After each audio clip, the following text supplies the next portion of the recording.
Hi there, folks. It was Viktor Frankl who said the whys will get us through the most difficult hows. And I feel this all ties in very strongly to purpose. The purpose, when we have a sense of purpose, it pulls us through the day rather than pushes us through. And I read a book by Ken Mogi. It's called The Little Book of Ikigai. Ikigai is a Japanese word which means to live with reason or to live with purpose. And in this book, he tells a story about these Japanese musicians. They play for the imperial court. And they've played this music, which has been around for 1,000 years. It's called gagaku. And the interesting thing is they don't play to an audience. And he interviewed one of the musicians and said, well, why do you play this music? You don't have an audience. And the musician said, but I don't need an audience. I play because in that very moment, I'm discovering my own sense of purpose and passion. It doesn't matter what other people, how other people respond to it. It is entirely for me to own and own alone. Now, I feel this leads to a few points which I'd like to share with you in terms of what purpose is about. The first point is, it's not about the audience. It's about entirely what you discover for yourself. So the question is, what would you do without an audience?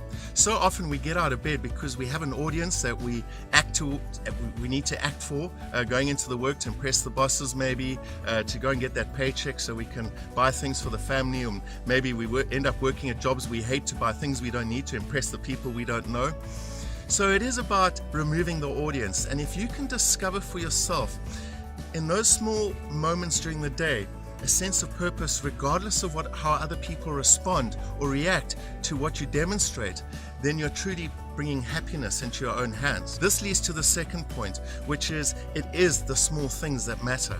And the small things that matter are finding purpose in day-to-day life. For example, would it be possible to find a sense of purpose in washing dishes?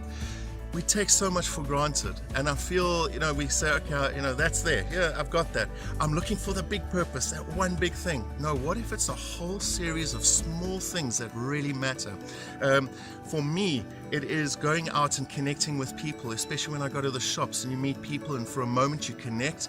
It's a great feeling. Sometimes when I smile at people, and I really enjoy sharing a good smile, they don't smile back.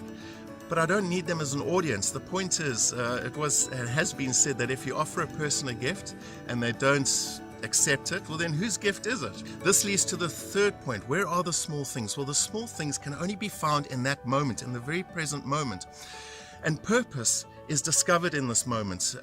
When we are not in the moment, what are we doing? We are thinking too much. We're thinking about the past, what can happen in the future, what we must do, what we should do. We're too busy running around, probably playing to the audience. So being in the present moment is when we remove ourselves from the audience and there's just this moment, and I start to pay attention to what's happening within me, what's happening around me, but with conscious attention. Now, what helps me move myself into the present moment is a simple tool, and it's a great technique. It's a 1-minute breathing exercise. Pay attention to your breath, focus on the texture. If a thought comes in, let it go, just go back to your breathing. Do this for a minute or two. And as you do so, bring in a sense of gratitude for that breath, because it is your life force and it is a great gift that we get every day. And that leads to the next point, which is about making the small gestures, because it is up to us to make these gestures. If we don't, if we rely on the audience to make the gestures for us, that we feel a sense of purpose and we are putting our happiness in their hands. So the small gestures are about gratitude. For me, gratitude is a great way to demonstrate that I'm noticing the purpose in that moment and I'm grateful for it. So yes, folks, those are just some ideas, and until we chat again, take care and stay aware.